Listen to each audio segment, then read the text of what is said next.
মধ্যমগ্রাম স্কুলে গেটের সামনে বিস্ফোরণ, বোমা হাতে নাড়াচাড়া করতেই হঠাৎ বিস্ফোরণ। উত্তর 24 পরগনার মধ্যমগ্রামে চাঞ্চল্যকর ঘটনা। বোমা হাতে নাড়াচাড়া করার সময় হঠাৎই বিস্ফোরণ ঘটে। মৃত্যু হয় উত্তরপ্রদেশের সেই ব্যক্তির। সোমবার সকালেই ঘটনাস্থলে পরিদর্শনে আসে খাদ্যমন্ত্রী রথীন ঘোষ এবং মধ্যমগ্রাম পুরসভার চেয়ারম্যান নিমাই ঘোষ। সেখানে বোমা বিস্ফোরণ হয়েছে ঠিক তার উল্টো দিকেই ছিল মধ্যমগ্রাম উচ্চ বিদ্যালয়। সেখানকার সিসিটিভি ফুটেজ সংগ্রহ করেছে পুলিশ। ঘটনাস্থলে পৌঁছে যায় সময় মতন কলকাতার প্রতিনিধি।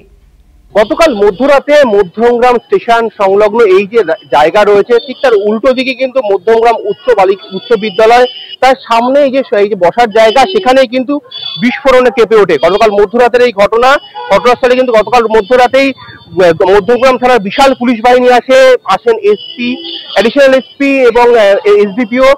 এবং রাতের বেলায় কিন্তু এখানে একটি ব্যাগ পড়েছিল, সেই ব্যাগটি থেকে আদৌ বোমা আছে কিনা সেই বোমার জন্য কিন্তু বোম স্কোয়াড দলকে ডাকা হয়।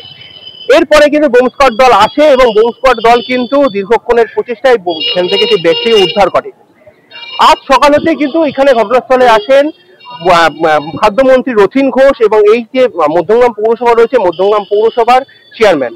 কেন ঘটলো এই ধরনের ঘটনা? তো মধ্যমগ্রামে ঘটে না, কিন্তু ঘটার কারণও আমরা অনুসন্ধান করে এখনো পর্যন্ত কিছু জানতে পারা যায়। কেউ বলছি ইউপির লোক, কেউ বলছে অমুকের লোক। আমার মনে হয় যে এই ধরনের ঘটনা মধ্যমগ্রামের মতো শহরে বাঞ্ছনীয় না। যাই হোক, এর জন্য আইন যেভাবে চলবে সেইভাবে আইন।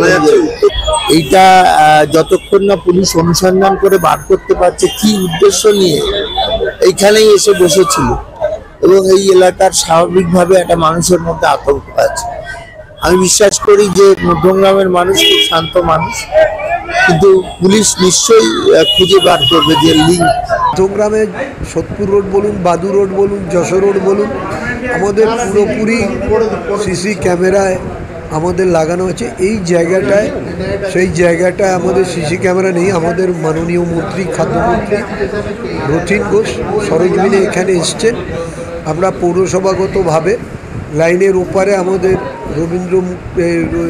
বিবেকানন্দ মুক্ত মঞ্চ এবং রবীন্দ্র মুক্ত মঞ্চ, এই অ্যালাইডে আমরা সিসি ক্যামেরা আজকেরই আমরা ইনস্টল করব। আমরা প্রকৃত তদন্ত চাই এবং পুলিশ অফিসারকে জিজ্ঞাসা করলাম যে আহত ব্যক্তি সে কি কোনো বক্তব্য রেখেছে, তাহলে তার কথা বলার কোনো ক্ষমতা নেই।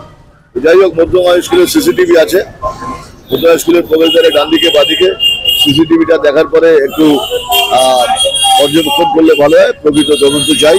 এই যে স্কুল রয়েছে মধ্যমগ্রাম উচ্চ বিদ্যালয়, সেই স্কুলে যে সিসিটিভি ফুটেজ তারাও দেখে। সেই ফুটেজে কিন্তু স্পষ্টভাবে দেখা যাচ্ছে যে এই যে বসার জায়গা, সেই বসার জায়গা আমার সহকর্মী রাজুকে দেখাতে বলবো, যেখানে পুলিশ ঘিরে রেখেছে এই যে বসার জায়গায়, সেখানে কিন্তু একটি ধোঁয়া আকার বিস্ফোরণ এবং ধোঁয়া। এই বিস্ফোরণ কি করে হলো? এরকম জনবহুল এলাকা, গতকাল রাতের ঘটনা এটি, কিন্তু রাতের ঘটনা হওয়ার পরে যদি এটি দিনের বেলা হতো তাহলে কি এই বিস্ফোরণের আকার কতটা তীব্রতা, কতটা বেশি হতো, সেটাই কিন্তু ভাবিয়ে তুলছে সাধারণ মানুষকে।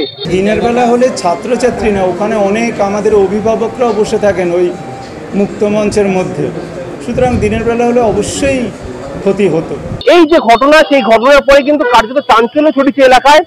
কারণ আমি প্রথমেই বলেছিলাম এখান থেকে একদম সন্নিকটেই রয়েছে মধ্যমগ্রাম যে স্টেশন, সেই স্টেশন, এবং ঠিক তার পাশেই রয়েছে এই যে উচ্চ বিদ্যালয়। আজ সোমবার, সপ্তাহের প্রথম দিন, স্কুল খোলা রয়েছে।